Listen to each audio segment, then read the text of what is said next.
बिस्मिल्लाहिर्रहमानिर्रहीम। This is आमना और आज का टॉपिक है Pakistan nuclear programme. Topic start करने से पहले आपसे मैं एग्ज़ाम फोबिया डिस्कस करूंगी।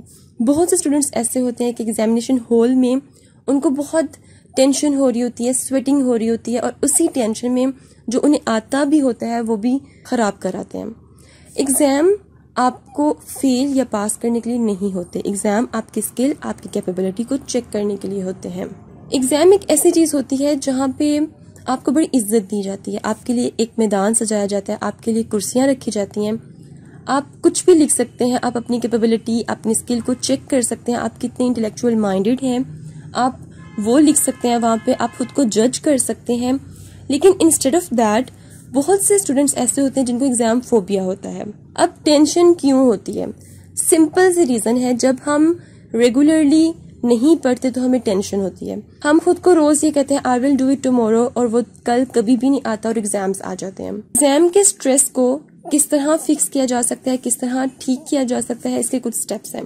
The very first one is आपको खुद से वादा करना पड़ेगा कि आपको डेली बेसिस पे रेगुलरली पढ़ना है and you have to fix your time, you have to fix your time table. आपने सेल्फ क्रिटिसाइज नहीं करना, आपने नेगेटिव फीलिंग से अवॉइड करना है। जैसे कि आप जब भी अपना कंपैरिजन किसी और के साथ करते हैं आपको टेंशन होती है। अगर आपके कोई दोस्त एक दिन में 3 चैप्टर्स कर रही है और आप एक कर रहे हैं तो आपको खुद को अंडर एस्टिमेट नहीं करना। अगर आप एक भी कर रहे हैं लेकिन आपने अच्छी तरह से वो किया है देन इट्स फाइन। जब भी एग्जामिनेशन हॉल में जाएं आप जस्ट अपनी आंखें बंद करें, लंबा सा सांस लें और खुद को कहें आई कैन डू इट, और आप कर लेंगे। और एक अपनी लाइफ का रूल बना लें कि आपने खुद को ये नहीं कहना कि I will do it tomorrow. आपने जब सोच लिया कि आपने करना है तो आप उसी टाइम से स्टार्ट ले लें। कल से कुछ भी नहीं होगा, जो होगा आज से होगा। जब आप ये रूल बना लेंगे ना अपनी लाइफ का, फिर एग्जाम फोबिया खुद ब खुद ही जाता रहेगा। So hope you understand. अब स्ट्रेट अवे अपने टॉपिक पे आते हैं। Pakistan nuclear programme. इस टाइम अगर मैं प्रेजेंट कंटेक्स्ट की बात करूं तो दुनिया में 8 ऐसे स्टेट्स हैं जिनके पास न्यूक्लियर पावर है। 8 sovereign states successfully exploded their nuclear weapons. NPT का मतलब होता है नॉन प्रोलिफरेशन ट्रीटी। अब इस ट्रीटी के अकॉर्डिंग इन 8 में से 5 स्टेट्स जो सी हैं उनको कंसिडर कर लिया गया है कि उनके पास न्यूक्लियर वेपन्स हैं। अब वो 5 स्टेट्स कौन सी हैं जिनको NPT के अंडर कंसिडर किया गया है? सबसे पहले रशिया, USA, फ्रांस, चाइना और UK। ये 5 स्टेट्स ऐसी हैं जिनको नॉन प्रोलिफरेशन ट्रीटी के अकॉर्डिंग ये कंसिडर कर लिया गया है कि ये न्यूक्लियर वेपन स्टेट हैं। अब पूरी दुनिया में कितनी स्टेट्स हैं जिनके पास न्यूक्लियर पावर है? 8 है। पहले नंबर पे कौन है? रशिया। सबसे ज्यादा न्यूक्लियर वेपन्स रशिया के पास है, then USA, then France, China, UK और 6th नंबर पे हमारा प्यारा Pakistan, 7th India, 8th Israel, 9th North Korea. लेकिन 2003 में नॉर्थ कोरिया ने NPT से विड्रॉ कर दिया था, तो इसलिए मैंने यहाँ पे 8 न्यूक्लियर स्टेट्स लिखी हैं। Development of Pakistan nuclear programme. Pakistan के न्यूक्लियर प्रोग्राम की डेवलपमेंट किस तरह हुई, क्या क्या हर्डल्स आई, क्या ऐसी जरूरत पड़ी कि पाकिस्तान ने न्यूक्लियर प्रोग्राम स्टार्ट किया, US ने अपनी एड क्यों कट ऑफ की, और आजकल पाकिस्तान पे उसकी न्यूक्लियर प्रोग्राम से रेलेवेंट क्या क्या इल्जाम लगाए जा रहे हैं, ये मैं आपको सब बताऊंगी। वो बताने के लिए मुझे आपको फिर से सुनानी पड़ेगी एक स्टोरी। तो अब आप कंसिडर करें कि मैं आपको एक कैप्टिवेटिंग से स्टोरी सुनाना स्टार्ट करती हूँ। अब हमें थोड़ा सा जाना पड़ेगा पीछे, जब कोल्ड वॉर चल रही थी। कोल्ड वॉर में चलते हैं, ठीक है। कोल्ड वॉर में 2 ब्लॉक्स बने हुए थे। एक ब्लॉक था कैपिटलिस्ट ब्लॉक और एक ब्लॉक था कम्युनिस्ट ब्लॉक। कैपिटलिस्ट ब्लॉक किसका था? USA का। कम्युनिस्ट ब्लॉक किसका था? रशिया का, मींस USSR का। तीसरा ब्लॉक बना हुआ था नॉन अलाइड ब्लॉक। ये उन स्टेट्स का था जो कि ना तो कैपिटलिस्ट ब्लॉक के साथ थी और ना ही कम्युनिस्ट ब्लॉक के साथ थी। ये न्यूट्रल थी। इन्होंने कहा कि हम आप में से किसी का साथ नहीं देंगे। अब बारी आती है पाकिस्तान की। पाकिस्तान कैपिटलिस्ट में था, कम्युनिस्ट में था या नॉन अलाइड ब्लॉक में था? पाकिस्तान जब से बना था तब से ही पाकिस्तान ने एक टिल्ट शो किया था अमेरिका की तरफ, ठीक। तो क्या था कि पाकिस्तान सीटो और सेंटो का भी पार्ट था, तो पाकिस्तान नॉन अलाइड ब्लॉक में शामिल नहीं था। और ना ही पाकिस्तान कैपिटलिस्ट ब्लॉक में शामिल था और ना ही कम्युनिस्ट में था। बस ये था कि पाकिस्तान अमेरिका को सपोर्ट करता है। अब उस टाइम जो रिजीम थी वो थी जुल्फकार अली भुट्टो की। उन्होंने 1974 में लाहौर में एक समिट करवाई। उनके जहन में ये था कि पाकिस्तान एक अपना ब्लॉक बनाए और जिसका नाम होगा इस्लामिक ब्लॉक। इसके अलावा उन्होंने सोचा कि इस्लामिक बॉम्ब भी पाकिस्तान के पास होना चाहिए, पाकिस्तान के पास पावर भी होगी और इसके साथ साथ पाकिस्तान अपने मुस्लिम ममालिक से बड़े अच्छे रिलेशंस भी कायम कर सकता है। अब इस पर्पस के लिए जुल्फकार अली भुट्टो ने लाहौर में एक समिट करवाई। कब करवाई? 1974 में। ठीक है, अब मैं आती हूँ टाइमलाइन पे। ये तो मैंने आपको 1974 की एक बात बता दी और सारा जो ब्लॉक्स थे वो मैंने आपको समझा दिए। 1956 में 74 से बहुत पीछे गई हूँ अभी। 1956 में क्या हुआ कि पाकिस्तान में एटॉमिक एनर्जी कमीशन की एस्टैब्लिशमेंट हुई। 1965 देखिए यहाँ पे 1956 और उसके कितने सालों बाद 1965 में जाके Pakistan institute of nuclear science and technology इसकी एस्टैब्लिशमेंट हुई। मींस 1965 में पाकिस्तान में 2 इंस्टीट्यूट की एस्टैब्लिशमेंट हो चुकी थी। 1972 अब यहाँ भी पाकिस्तान के 2 इंस्टीट्यूशंस बन चुके हैं न्यूक्लियर। ठीक है, 1972 Zulfikar Ali Bhutto initiated Pakistan nuclear programme. Zulfikar Ali Bhutto ने 1972 में पाकिस्तान का न्यूक्लियर प्रोग्राम स्टार्ट किया। ऐसी कौन सी जरूरत पड़ी कि जुल्फकार अली भुट्टो ने ये इतना अच्छा काम किया? जरूरत ये पड़ी कि इंडिया ने अपना न्यूक्लियर टेस्ट किया। ठीक है, और ये कहा सबको कि हम तो ये एज अ पीस प्रोसेस लेके चलेंगे। जुल्फकार अली भुट्टो को लगा कि अगर इंडिया ने अपनी न्यूक्लियर प्रोग्राम को मजीद आगे इनिशिएट किया तो ये हमें ब्लैकमेल कर सकते हैं। तो उसके लिए जुल्फकार अली भुट्टो ने कहा कि हम किसी सूरत ब्लैकमेल नहीं होंगे इंडिया से, हम भी अपना न्यूक्लियर प्रोग्राम इनिशिएट करेंगे। देन 1974 में finally Indian nuclear explosion, India की न्यूक्लियर एक्सप्लोजन हुई और इसने पाकिस्तान के न्यूक्लियर वेपन या न्यूक्लियर प्रोग्राम को मजीद मोमेंटम दी, उसको मजीद स्ट्रेंथन किया कि फिर पाकिस्तान को लगा कि हमने तो अब हर हाल में ही अपना न्यूक्लियर प्रोग्राम कंप्लीट करना है। जबकि इस टेन्योर में क्या हो रहा था कि एक प्रेशर लग रहा था यूएस का पाकिस्तान पे। यूएस इंडिया को भी कह रहा था, यूएस पाकिस्तान को भी कह रहा था कि आप न्यूक्लियर पावर मत आगे बढ़ाएं, आप न्यूक्लियर प्रोग्राम को यहीं स्टॉप करें, जहां पे है यहीं स्टॉप कर दें। अब पाकिस्तान जो था इसका ये पर्सपेक्टिव था कि अगर हम ठीक है न्यूक्लियर प्रोग्राम नहीं आगे बढ़ाते तो अगर इंडिया हम पे हमला करते तो हम फिर क्या करेंगे। तो उस पे यूएस कहता था कि हम आपको एड देंगे, आप अपनी डेवलपमेंट्स करें, ये करें। लेकिन पाकिस्तान ने कहा कि ठीक है डेवलपमेंट अपनी जगह, लेकिन जब न्यूक्लियर अटैक्स हम पर होंगे तो हम अपना बचाव किस तरह करेंगे। फिर यूएस ने पाकिस्तान को धमकी दी कि अगर आपने अपना nuclear explosion nuclear programme stop ना किया तो आपकी एड कट कर देंगे हम।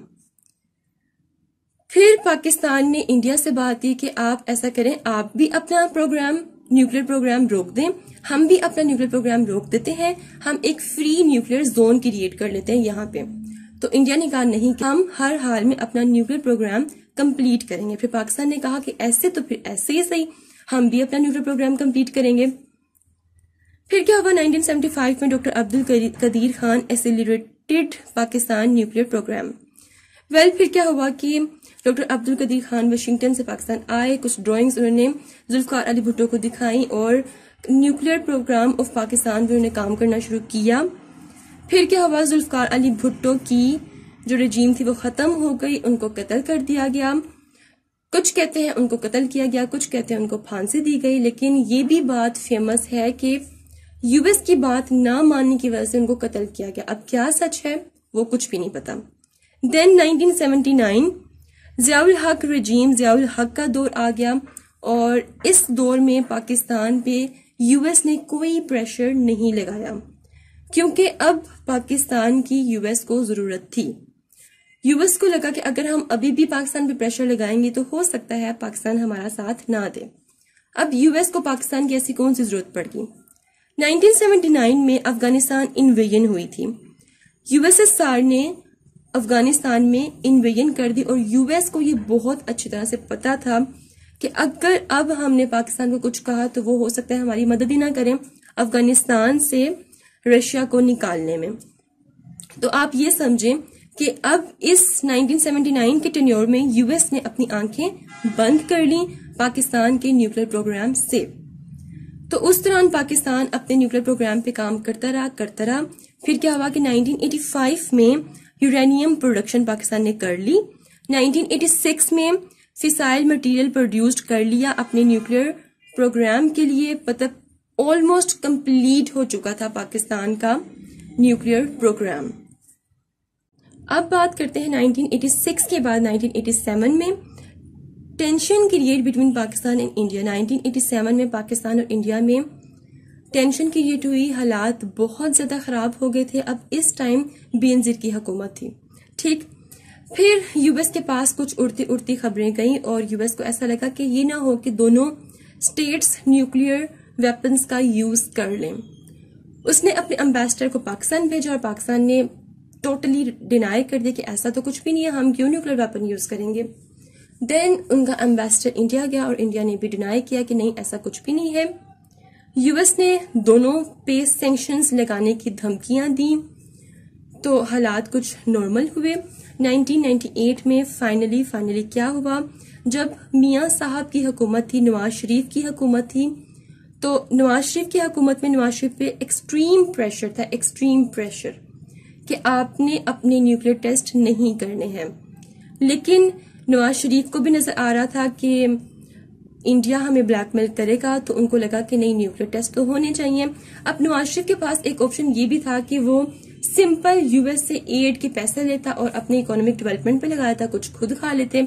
लेकिन उन्होंने अपने पर्सनल इंटरेस्ट को नेशनल इंटरेस्ट पे तरजीह नहीं दी। उन्होंने नेशनल इंटरेस्ट को सामने रखा। उनको पता था कि न्यूक्लियर प्रोग्राम पाकिस्तान के लिए होना कितना जरूरी है। तो इसलिए क्या हुआ कि जब इंडिया ने 5 न्यूक्लियर टेस्ट किए, तो उसके रिस्पॉन्स में नवाज शरीफ के दौर में पाकिस्तान ने 6 न्यूक्लियर टेस्ट किए। तो ये थी एक टाइमलाइन जो कि अब कंप्लीट हो गई है, स्टोरी खत्म हो गई है यहाँ पर। लेकिन अब मैं बात करूंगी प्रेजेंट कंटेक्स्ट की। अब बात करते हैं पाकिस्तान के कमांड एंड कंट्रोल सिस्टम पे। आजकल वेस्ट पाकिस्तान के कमांड और कंट्रोल सिस्टम से रेलिवेंट एक प्रोपेगेंडा कर रहा है कि पाकिस्तान का कमांड और कंट्रोल सिस्टम इतना अच्छा नहीं है, पाकिस्तान अपने न्यूक्लियर वेपन्स की हिफाजत नहीं कर पा रहा। इसके अलावा क्या इंटरनेशनल कंसर्न है वो मैं आपके साथ बाद में डिस्कस करूंगी। पहले मैं आपको बता दूं कि पाकिस्तान का कमांड और कंट्रोल सिस्टम कैसा है। पाकिस्तान के 3 इंस्टीट्यूशंस हैं। The very first one is NCA, then SPD, then SSFC. NCA means N for National, C for Command, A for Authority. अब this was chaired by prime minister of Pakistan. इसके head कौन है? पाकिस्तान के prime minister. ये कहाँ पे है? ये इस्लामाबाद में है। अगर किसी स्टेट ने, अगर पाकिस्तान ने न्यूक्लियर वेपन यूज करना है तो प्राइम मिनिस्टर उसको ऑर्डर देंगे, तभी न्यूक्लियर वेपन यूज होगा, अदरवाइज न्यूक्लियर वेपन यूज नहीं हम कर सकते। ठीक है। अब इस इंस्टीट्यूट में कितने एम्प्लॉयज काम करे हैं? 30,000। इस इंस्टीट्यूट की 2 कमेटीज हैं, एक एम्प्लॉयड कंट्रोल कमेटी, एक development control committee.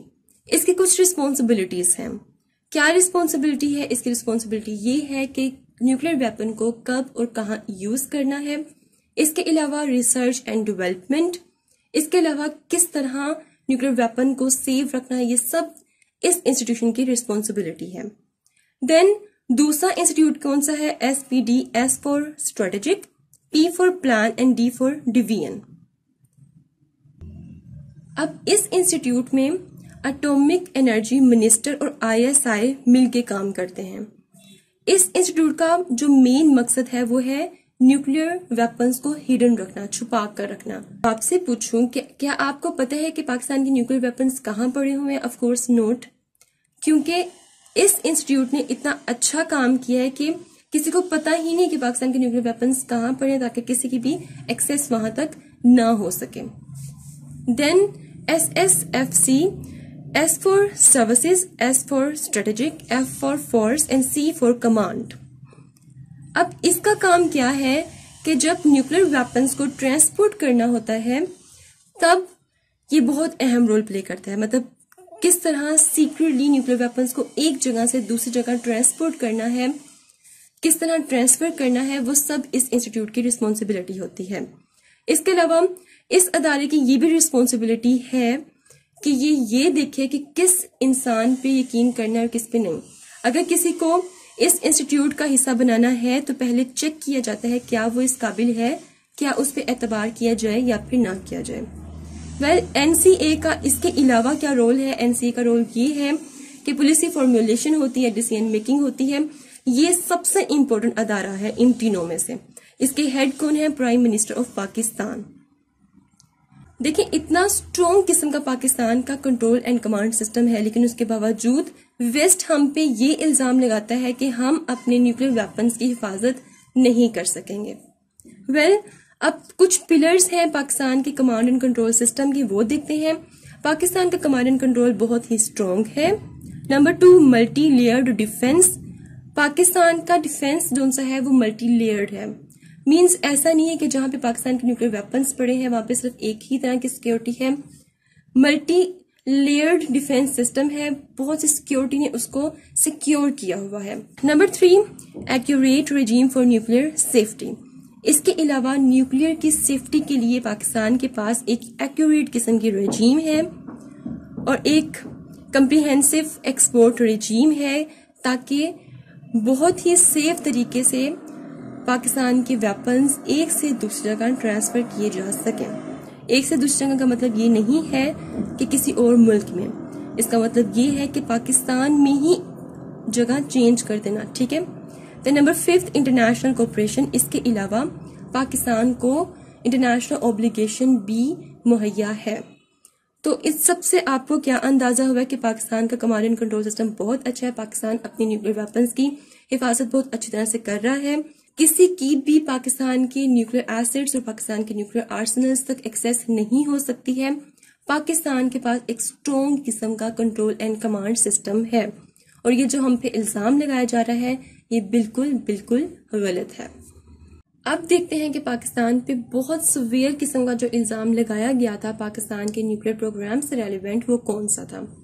In 2003-4, during Musharraf regime, US blamed Pakistan that Pakistan transfer nuclear sensitive information to Iran, Libya and North Korea. 2003-2004 एक ऐसा दौर था जब यूएस और पाकिस्तान की एक अलायंस बनी हुई थी वॉर ऑन टेरर पे अफगानिस्तान में।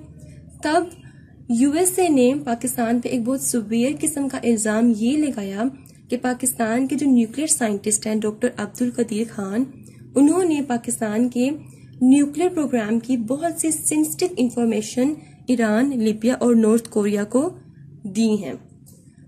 और इतना एक्सट्रीम किस्म का प्रेशर मुशर्रफ पर लगाया गया कि मुशर्रफ ने डॉक्टर अब्दुल कदीर खान को कहा कि आप ये इल्जाम एक्सेप्ट कर लें, आपको कुछ भी नहीं कहा जाएगा।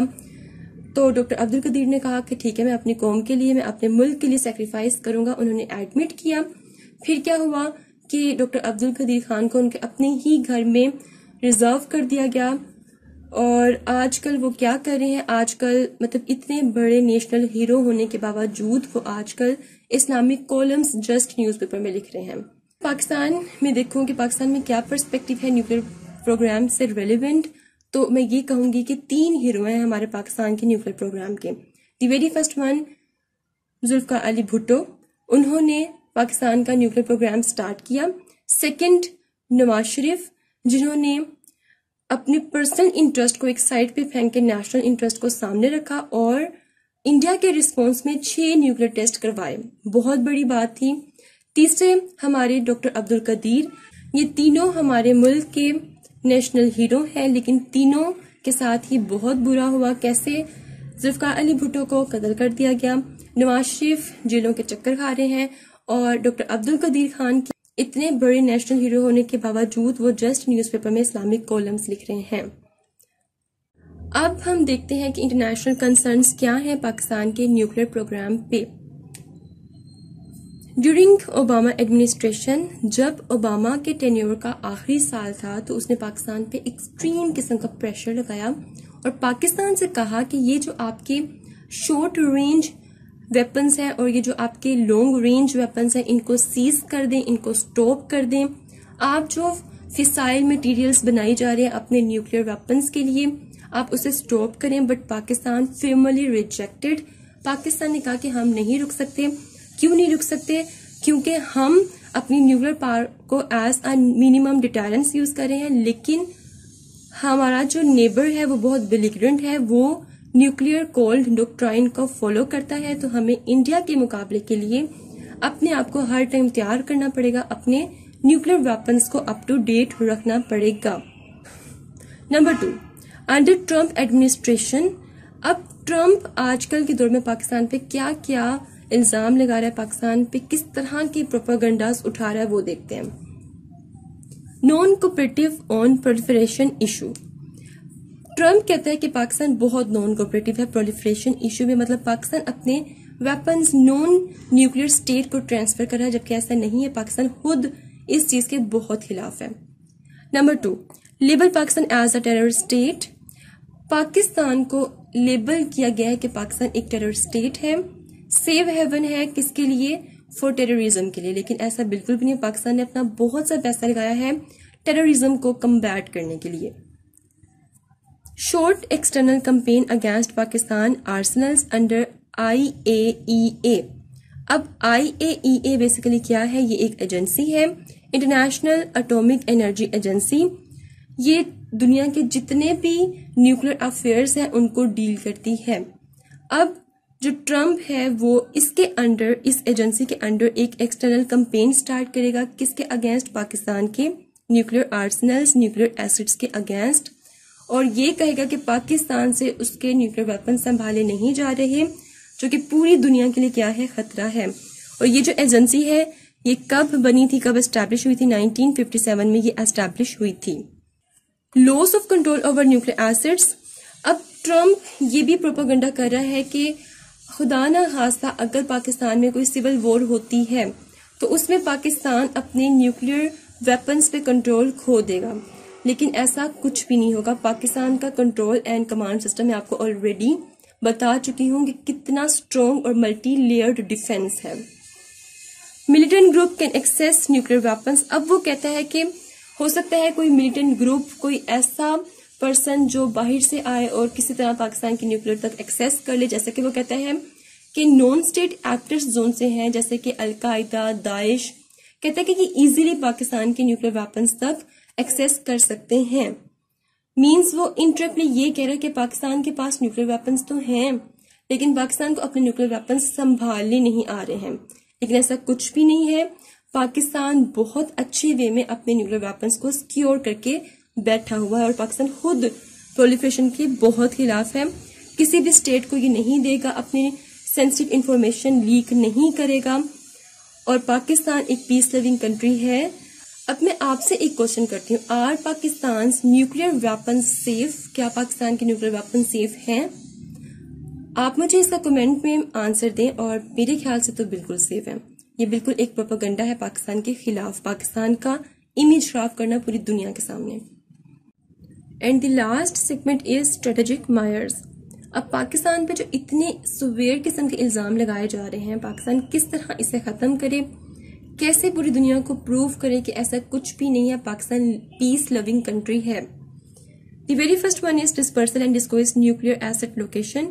पाकिस्तान को अपने न्यूक्लियर एसेट्स की जो लोकेशन है उसको डिस्पर्सल और डिस्क्लोज रखना पड़ेगा। बहुत ज्यादा फोकस करना पड़ेगा इस पे कि किसी की भी एक्सेस ना हो सके पाकिस्तान के आर्सनल्स तक, जो कि ऑलरेडी पाकिस्तान कर रहा है।